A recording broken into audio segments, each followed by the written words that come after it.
All right, welcome to Game TV.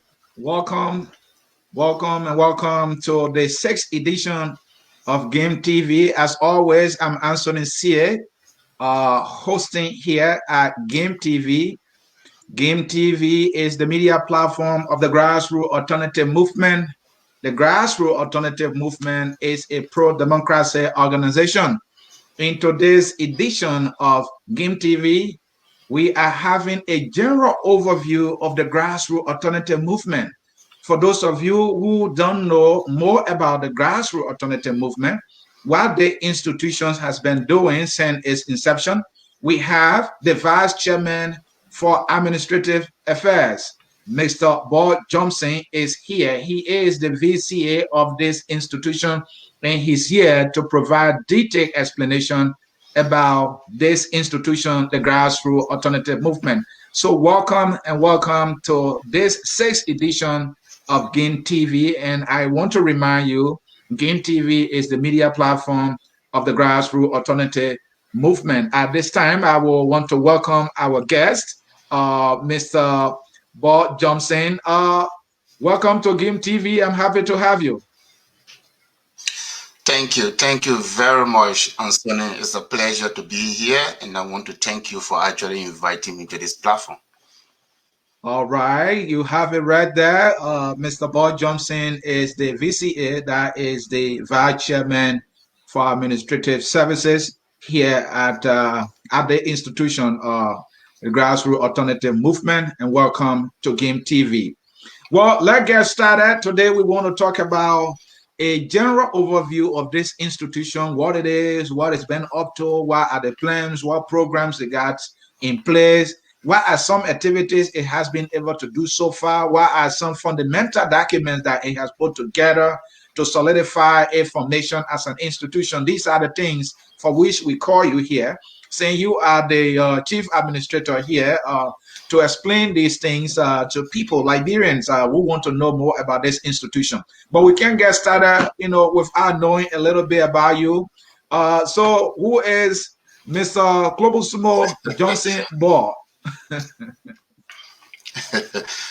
Thank you. Klubosumo Johnson Borh is the Liberian from Lofa County, specifically Feasible. This guy have lived in Liberia through all his life, and he has developed programs in that country that have been actually helping to reinsert youth into the Liberian community. He did that. I've done that over the years and before immigrating to the United States. So I presently live in New York and have had several trainings in leadership, finance, and program as well. I've done some development work globally. I've done some work in East Africa. I've done some work in Asia, specifically in India, at the Center for Sustainable Development, IFE Institute, Columbia University. We have done all of that.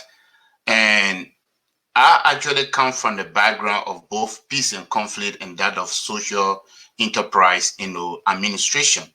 So I'm a social innovator, and I develop programs in the direction.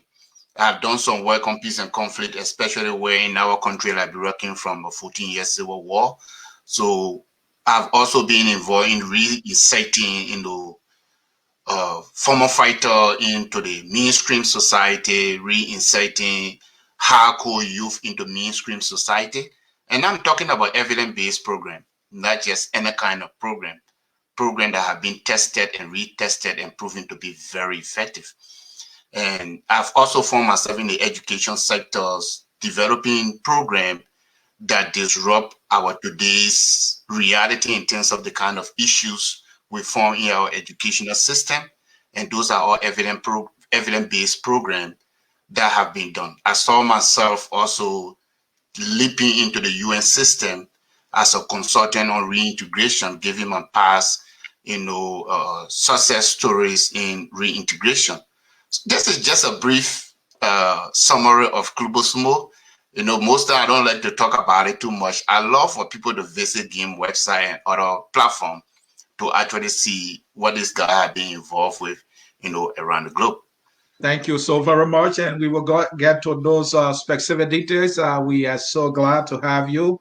Again, folks, Mr. Klubosumo Johnson Borh is the VCA. He is the Vice Chairman for Administrative Services, somebody will say Administrative Affairs, of the Grassroots Alternative Movement. And we want to remind you the Grassroots Alternative Movement is a pro-democracy organization registered in the Republic of Liberia and has been trying to be part of the national conversation. But Mr. Johnson, you are here for a task to give a unique overview of this institution. So let's talk about the institution that you happen to be the chief administrator of. And this is my first question. What kind of organization is GAM, and what do you do? Thank you very much. GAM is the Grassroots Alternative Movement, and it's actually a social justice movement, political and advocacy organization. And what we do is that we are committed to building a just society in Liberia with the tenet of fair play, equality, and justice. We have come to realize that the need for Liberians to fully understand their roles, rights, and responsibility, stands at stake at this time. And the fights are there, given the kind of leaders that we put in power, both from our local community governance up to the national level. We are seeing those fights. We are seeing the result of those decisions that we make in Liberia as citizens. So we actually see that there's a need for Liberians to fully understand their roles, rights, and responsibility. And that will be able to actually inform the kind of decisions we make in Liberia. So this is GAM. Thank you. And then let me come to my next question here. Every institution, is established for a reason or reasons. So let's come to your objectives. What are the objectives of the Grassroots Alternative Movement? That's a good question, Anthony. When we are talking about institutions and talking about objective, the very first thing that people will want to think on has to do with the kind of vision such an organization has. And GAM envision a stable and developed Liberia, a kind of society that is stable, a kind of society that is developed, where every child and adult can have that opportunity to attain, his or her own higher potential. And because we have that as a vision, it's a collective effort, and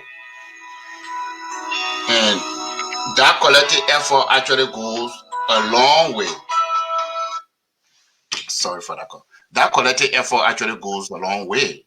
And it talks about building a prosperous Liberia based on that principle of fair play, equality, and justice. And that brings us to the question of the objective you're talking about. Because that need for Liberians to fully understand their roles, stand at stake. We are talking about understanding that roles, responsibility for all Liberians, and that can be able to promote and attain the attainment of good governance. So that is one of our focus. How can we have that governance system in Liberia that can be able to appeal to our plight as a society? And we also see the need to foster patriotism, good citizenship, and productivity. So we focus in that direction of the overall welfare, of the country, and that gave us that kind of good image as Liberians. We are also looking at corruption as a cancer that have become, normalized in our society. How can we be able to disrupt such a system and, following through and bringing corrupt, officials, to book? These are some of the things we are looking at in our advocacy campaign. How can we attain a general peace and reconciliation, in our country? And if we want to do that, we should be specifically looking at the Truth and Reconciliation Commission reports that have been brought forth. These are things that we look at specifically when it comes to major objectives that this organization is geared towards. And this objective will actually be able to inform the kind of programs that GAM intends to design for their own implementation in the country that will be able to give us some impact in this area. Thank you so very much. Mr. Borh Johnson is the VCA, that's the Vice Chairman for Administrative Services of the Grassroots Alternative Movement. And the program you are watching, or the platform you are watching, is GAM TV. GAM TV is the media platform of the Grassroots Alternative Movement. And we are having a discussion on the general overview of this pro-democracy and political advocacy organization. Well, you brilliantly articulated the objectives of the Grassroots Alternative Movement. Those objectives, as you were explaining, are paying attention religiously. And I like, okay, these things, they might not necessarily be new. We have heard these things from other institutions. So the question I'm asking now is, what will you say sets GAM apart from other pro-democracy organizations? Anthony, thank you for that question. As I said initially, when I was just giving a brief profile about myself, also apply to GAMs, because you are looking at the caliber of people in the institution. GAM is set apart from other pro-democracy organizations because of the kind of program that stands to be implemented by this organization. We are talking about evidence-based program. We believe in the science. And in our today's reality, everything that crosses across our society is supported by science. That's one thing that that actually make us stand apart from other institutions. We are talking about evidence-based model. We are not just talking about those models because we feel like talking about it.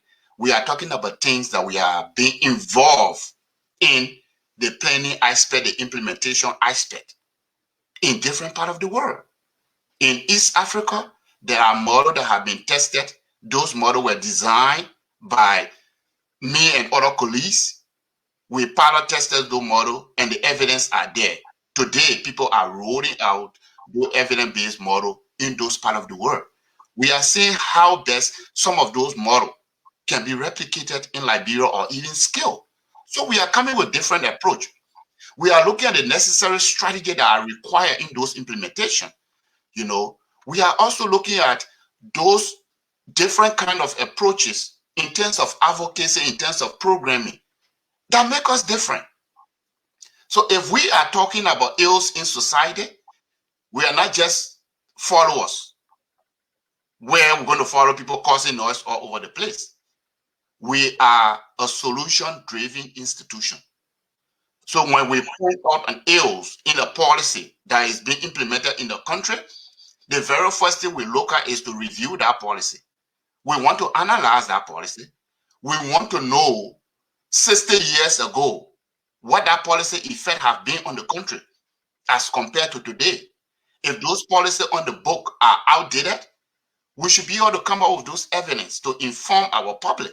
We should be able to disseminate those information to the Liberian public through the media, through workshop, inviting land ministry, inviting bilateral and multilateral corporations to those kind of sessions where they will be looking at things in the reality, or things that conform to our today's reality. So if you are advocating for a change, you should have the evidence to show, and at the same time, you should have recommendations to make. That's what that's what makes GAM a different kind of institution. Thank you so very much. Right there, let me come to my next question here quickly, which is, has GAM taken on any issue that borders on governance in Liberia? Yes. So our first approach has to do with the referendum. Like I was telling you, when we heard about the referendum, when we saw the time frame given the referendum in Liberia, we thought that it was not feasible, because we know there are lots that go into that. And not just coming up with those allegations, but we went back to the CRC report. We saw the kind of efforts that were made by that committee. We saw the kind of investment that was made to actually come out with that committee report. We saw the number of interviews that were done both in Liberia and across the world. We saw the recommendations that came out of those, interviews. And we saw how that was also manipulated. From 53,000, it came to 25. That's an issue. If you have a constitution that have 53,000 issue, it's definitely telling you that that document has a problem. And it is our organic law. It's something that we use to govern our people. So if you can identify 53,000 issues in that document, it stands to be questioned. And we had the right opportunity. A government that just came after the war, a post-conflict government, was the very first government that should have put all of these things in place. And setting up that commission was the first step in the door. But that commission or that committee recommendation was not implemented. Why do I say so? After all of those information was brought forth in that report, we thought that Madam Sali government was going to first step into that as a way forward for a kind of sustainable democracy in our country. If you look at the constitution at that time in Dole regime, you will actually see there was a lot of fear lingering in that administration, changing from a military regime to a democratic regime was a fear. They thought they were going to be knocked off. So they manipulated the development of that constitution. They were only putting things into place that could give them that smooth ride for elections. They were not looking at the long term. And because the constitution is that organic document, when you are developing it, you're not just looking at your generation, you are looking at other generations to come. So those issues were actually in that document because the PRC regime actually wanted to support themselves, protect themselves for the next election. So there are so many issues in that constitution. And when we saw that, also looking at the history of referendum in the country, we knew that there is a need to have a thorough sensitization about the referendum and understanding from the society that will help them to make the kind of decisions that are necessary. And the time frame given was not appropriate, was not too necessary for that. And the government did not listen. They went to it. And we are seeing the result today.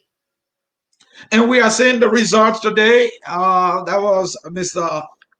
Borh Johnson there answering the question whether or not this institution has taken on any issue that borders on governance. And let's come to our next question here. Has GAM made any humanitarian intervention in Liberia as an institution? Because from what I'm hearing from you, this institution is about Liberia and Liberians and how this institution can be able to contribute to national development. So, I mean, have you made any humanitarian intervention since you started? Oh, yes, Anthony. I will tell you that. When the COVID hit, you know about it, and you know what kind of setback I have brought to the world. GAM was there. GAM got involved, and GAM was able to implement a project in Liberia that provided some assistance to our own Liberians during the COVID period. And the reports are there. If you go on GAM website, you're going to see what we did. You're going to see the kind of population that we were able to affect in terms of, the benefit of that particular project. So we are there. And not only that, we are also developing a lot of programs that's supposed to be coming very soon in Liberia. And like you said, Klubosumo Johnson, Borh, an administrator, brother, we are at the back end asking those hard questions, finding answers to those questions, developing solutions to those questions. That's why sometimes you don't see some of us a lot on this platform, and I was telling you it's an opportunity actually to be here because we are there asking those questions, those hard questions, and also finding solutions to those questions in terms of program. And you will hear a lot of some of those programs. Thank you so very much. Now let's come to your programs. Every institution every institution should have programs, to carry on its work. So let's talk about your programs. My understanding is that you have a lot of programs, but let's talk about just three of them, starting with education. And the question I'm asking is, how does GAME see education, and what specific intervention you plan to make in terms of education? Uh, there are lots of different intervention, but I will just talk about maybe one as a kind of Mhm. example that I could show the Mhm. Liberian people and our listener what game is up to. Let's just look at one simple issues about failure, student failures in Liberia. Mhm. And there are so many hard questions that come to that. Are our teachers punctual in school? Is our curriculum meeting our today's reality? Are there social issues that are stopping our students from going to school? All these questions are lingering in there. So there is an evidence models that I have developed and worked on, and presently as I speak to you, that model is being rolled out in India. And Mhm. presently across 5 districts. One of those districts has a population of 3 million people. You are talking about a country, Liberia, that is around 4.5 million population. And what e-attendance is doing in India.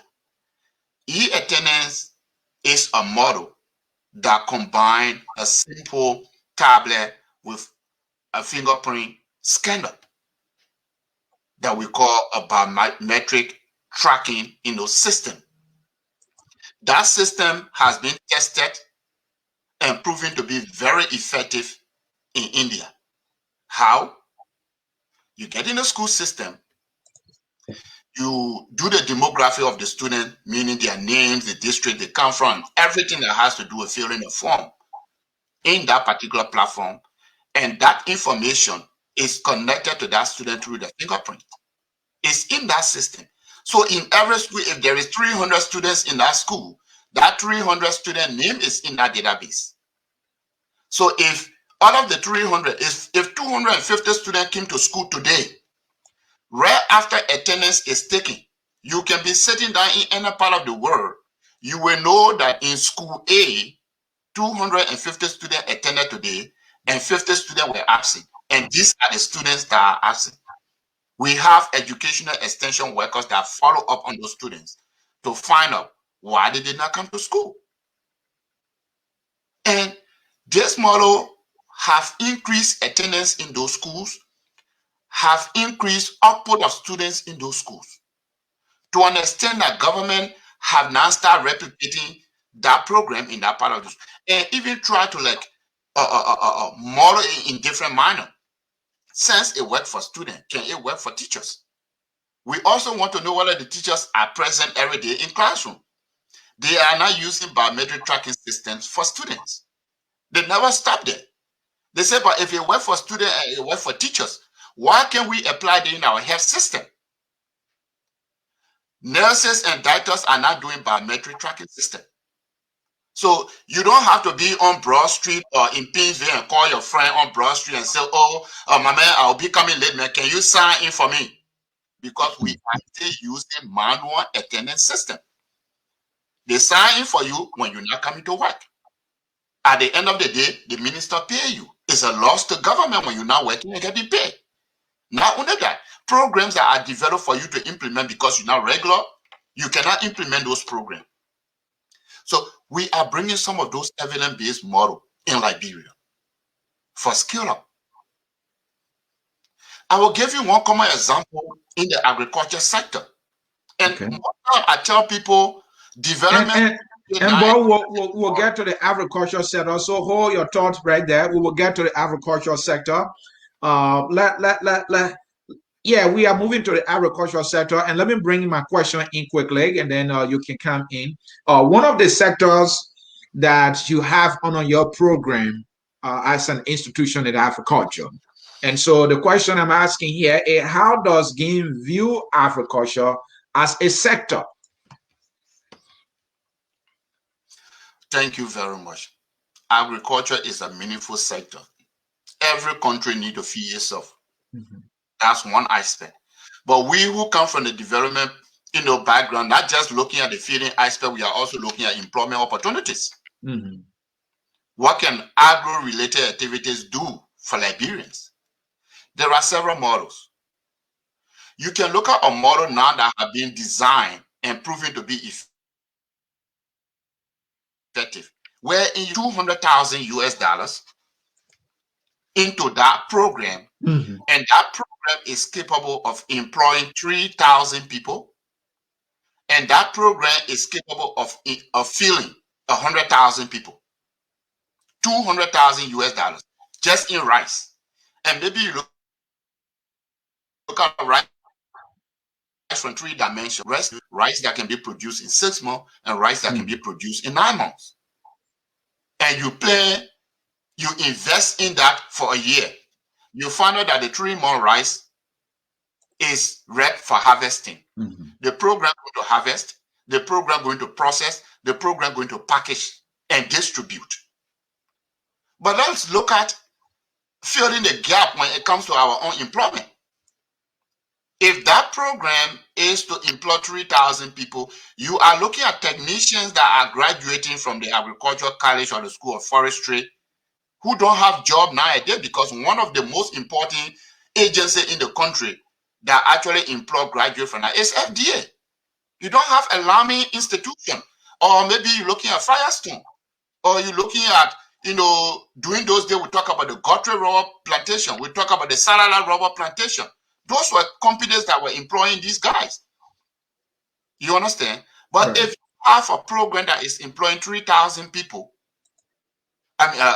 in a single location, that program need to be tested in Liberia. And if it is proven to be effective, it can be scaled across the country. Of recent, we heard that the government is allocating $15 million. You know what that could mean in pilot testing such a program? You will have 75 different program locations. You don't need to have 75 different program locations.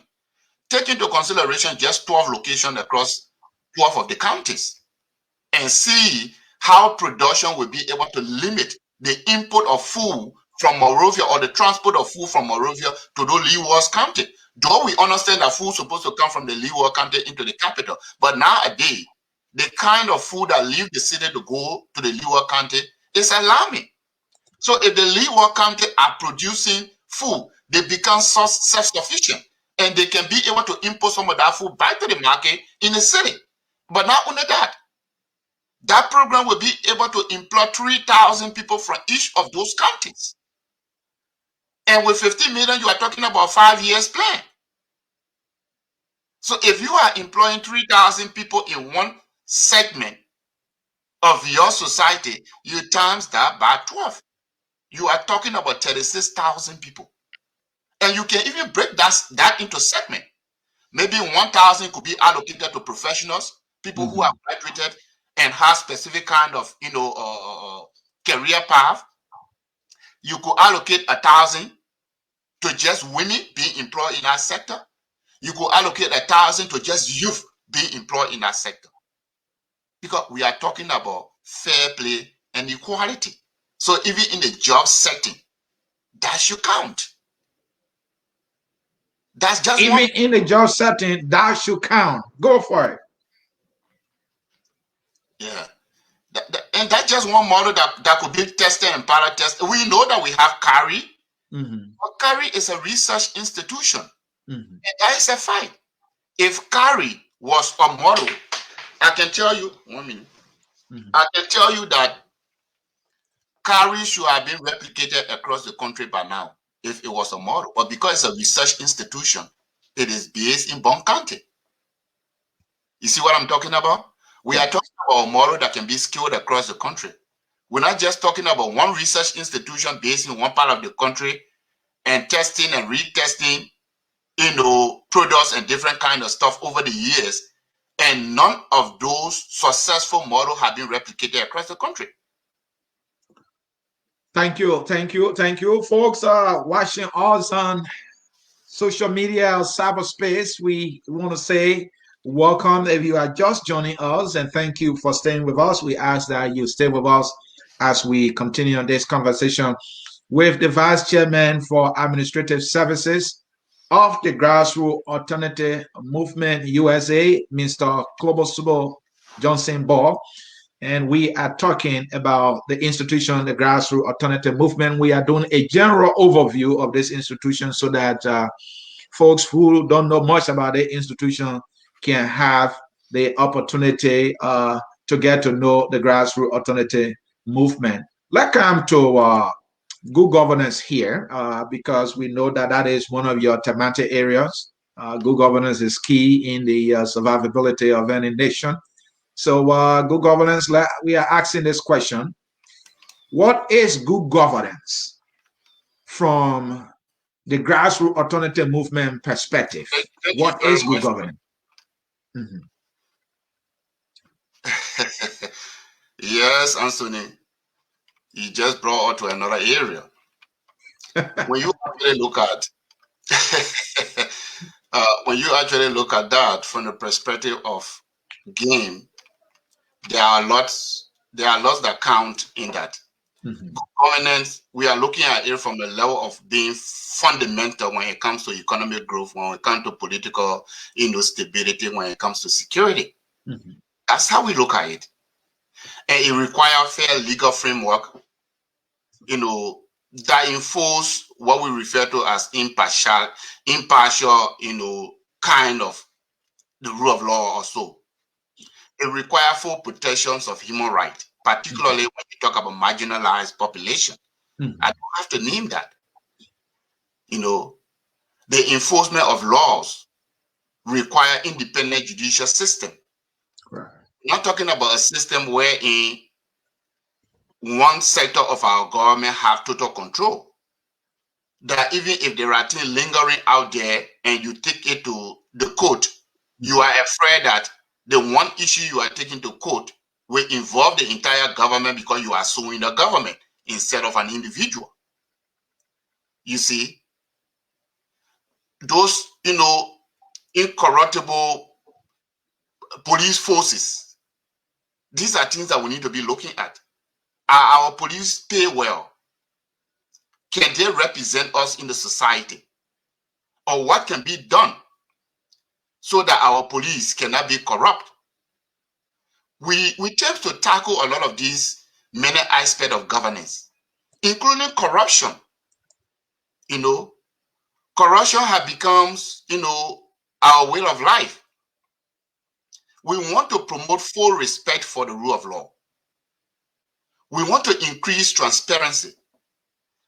We are looking at effective legislation, and that has the basis for a functional society. This is what GAM is looking at when they are actually looking at good governance. We want to tackle issues in all of those areas. And it's not putting us in a follow-up position. For instance, if I was told that this minister is corrupt, or GAM got the information that this minister is corrupt, before we take the airways, we are going to do desk review. We will review programs in that ministry. We will review programs that are supported by bilateral corporations and multilateral corporations. We will look at fiscal budget that have been allocated for such ministry. We will look at programs that is being implemented under that ministry name with that fiscal budget.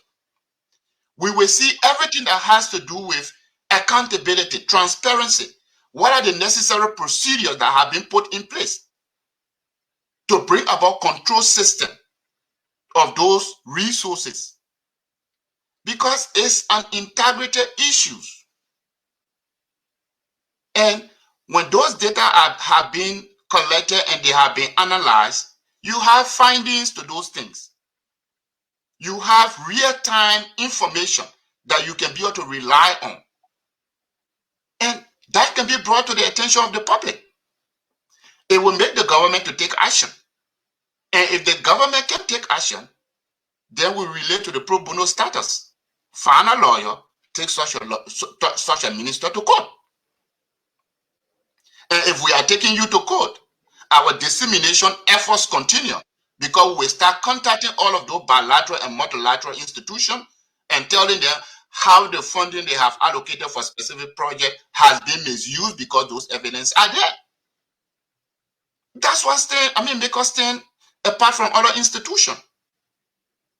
Because we will be relying on evidence. We don't want to follow the crowd. We don't want to follow the noise. We want to base our advocacy on evidence. So even if you look at policy, there are some of the policies that are on the book that are very old. Those policies does not conform to our today's reality. But you can't just jump out and start causing noise about policy when you don't have data, you don't have evidence to support that.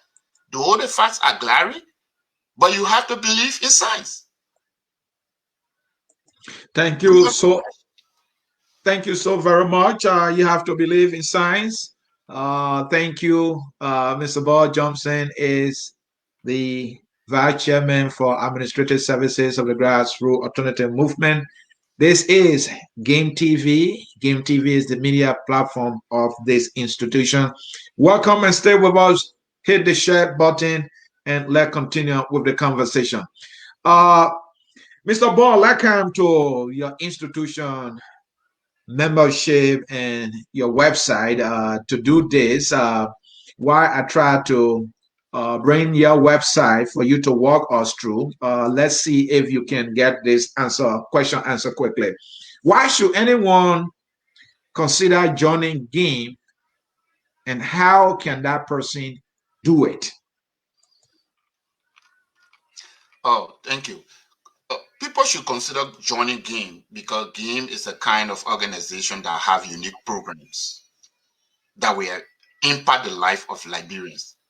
And most of those programs are going to be evidence-based programs. Besides the awareness raising, the social mobilization aspect, sensitizing community about other stuff, we will be involved into evidence-based model that actually advance solutions to our issues in Liberia. We have those necessary strategies that are required in those implementation. Our approach to advocacy is just quite different. These are things that should be able to encourage Liberians to join GAM, because you want to be part of the crew that is rewriting history in Liberia.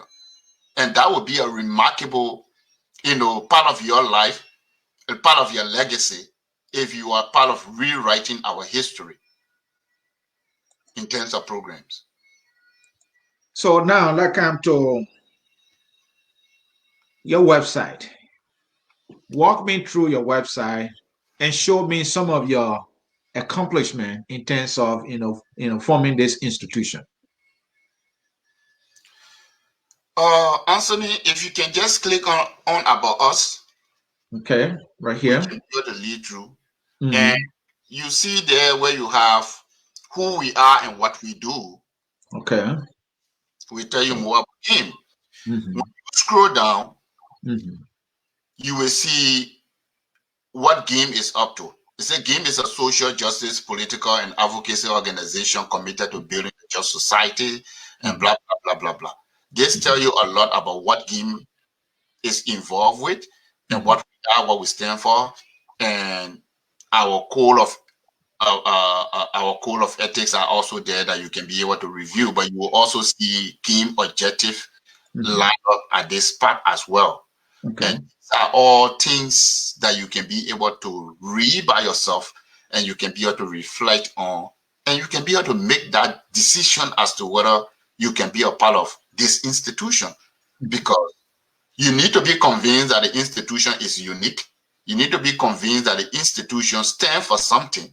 You need to be convinced that there are programs that can be able to inform what this institution stands for in terms of, addressing some of the ills in our society.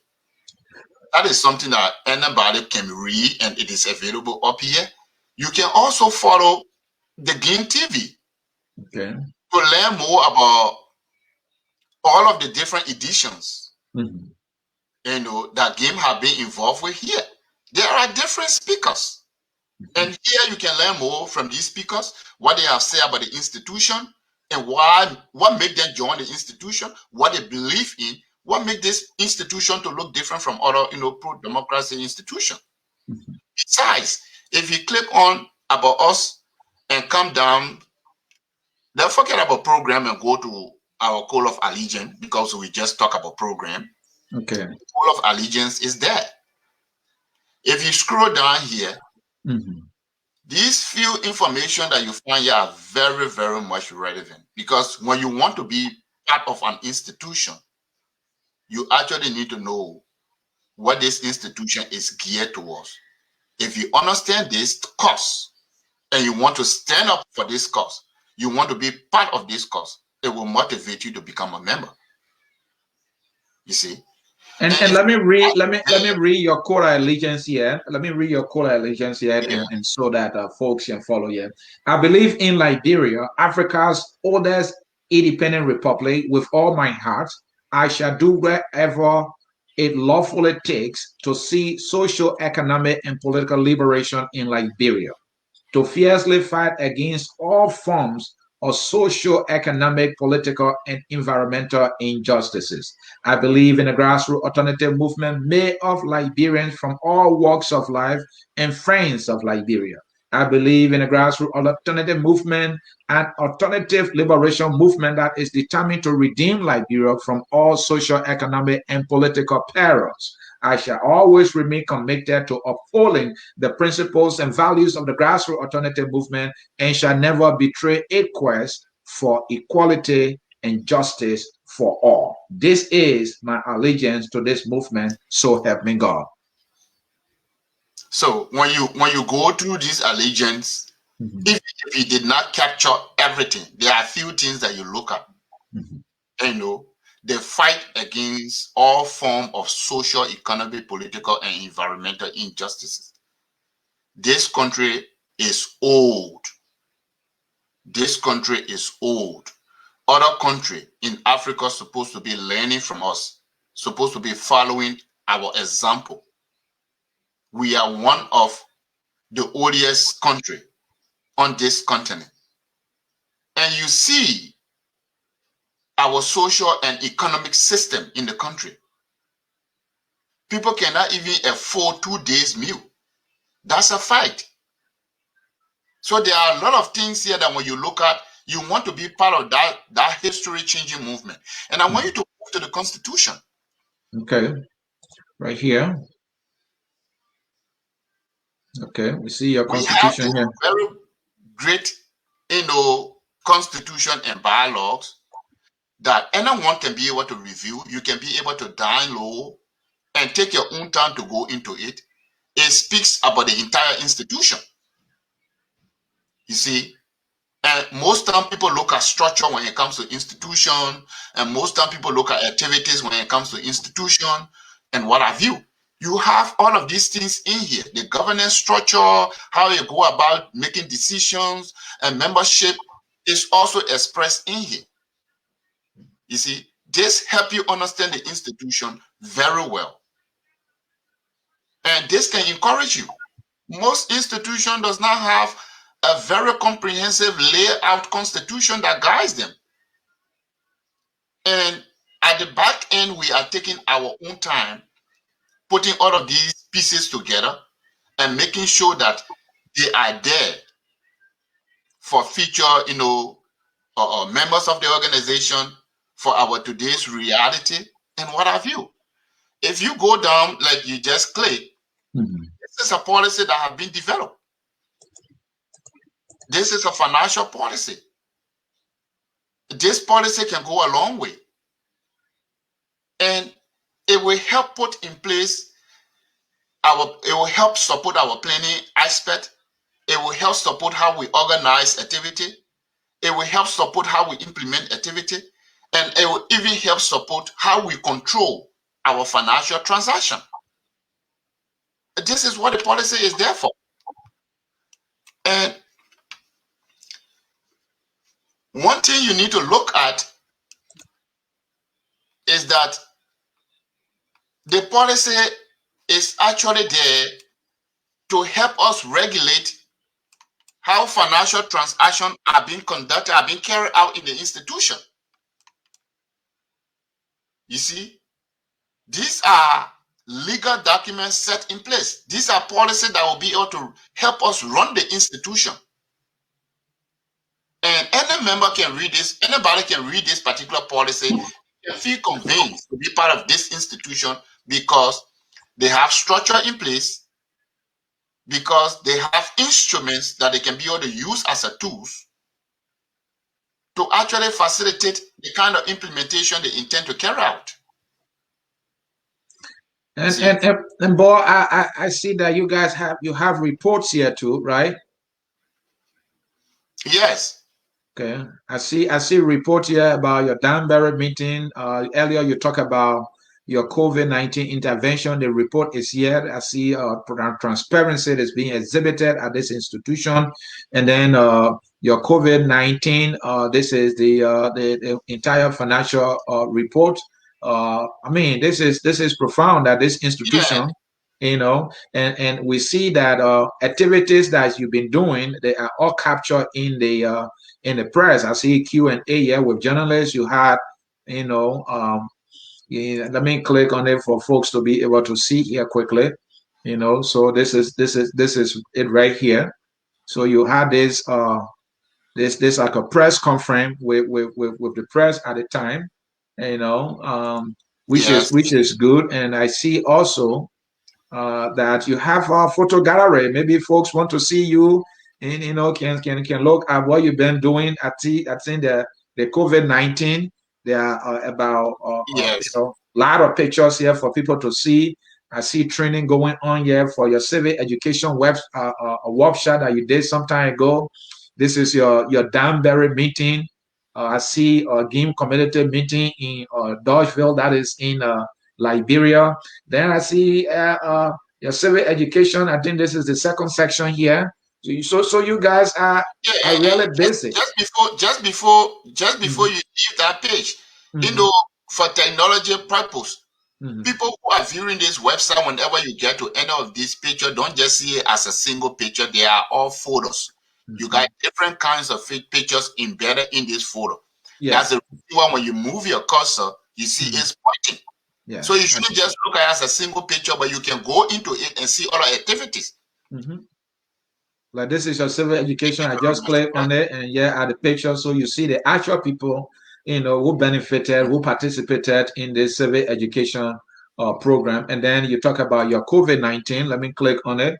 I see here that when you were making the intervention, like this picture here, I see this person, walking on a little bridge or getting to the next area. I see buckets that were given to, beneficiaries during that time. This is amazing. This is amazing. I can see that here. Definitely. And then I see this is a community meeting.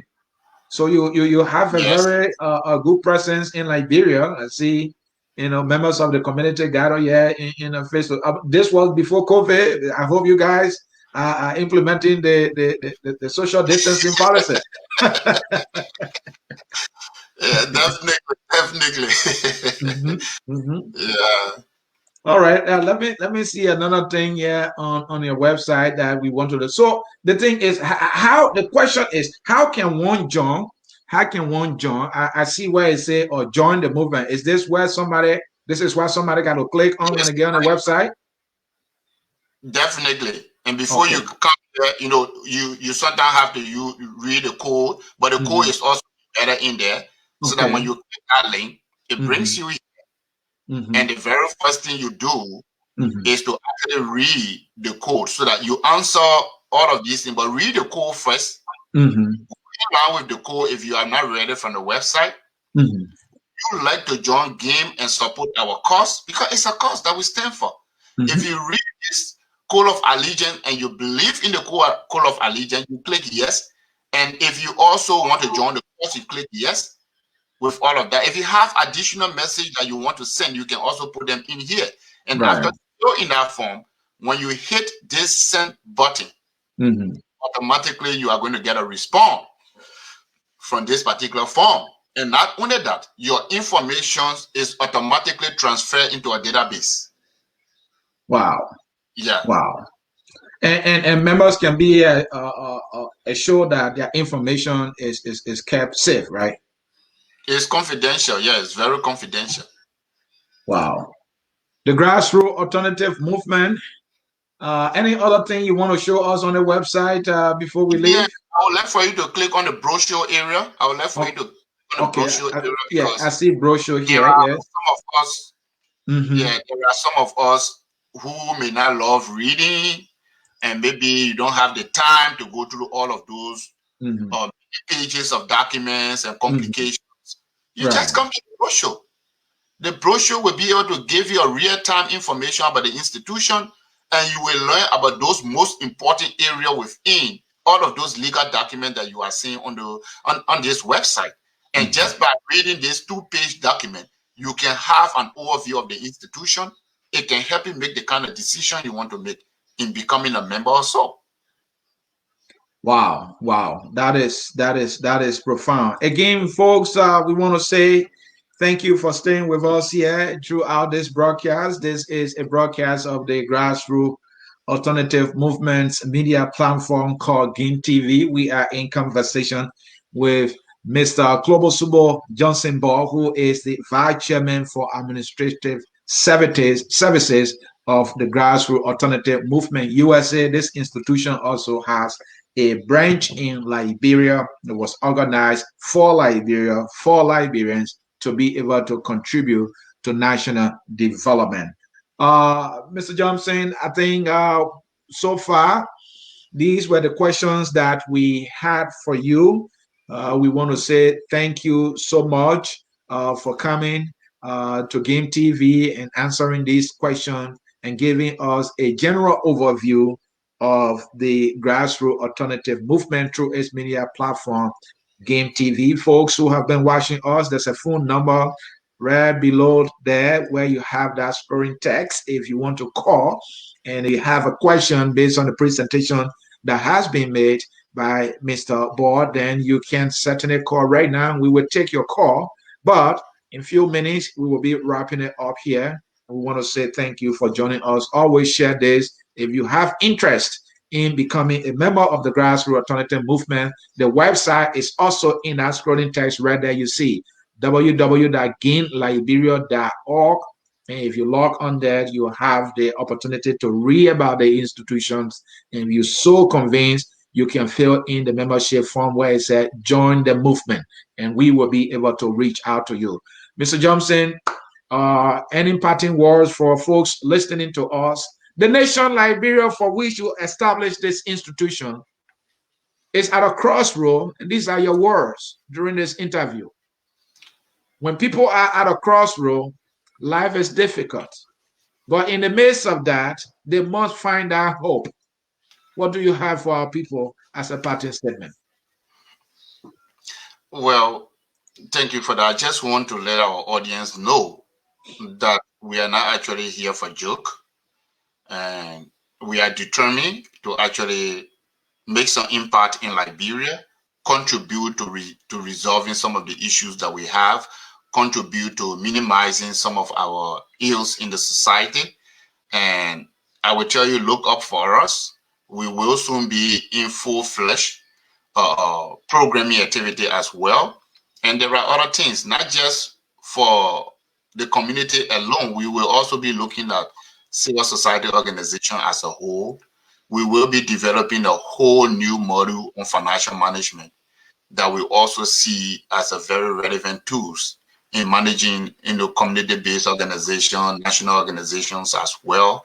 And there will be a series of webinar, training that we will be advancing soon and helping people to understand that finance is a very major component of everything that we do.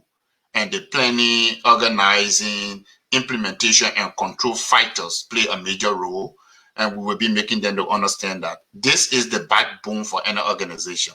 So we have programs in stock that we will be coming with soon.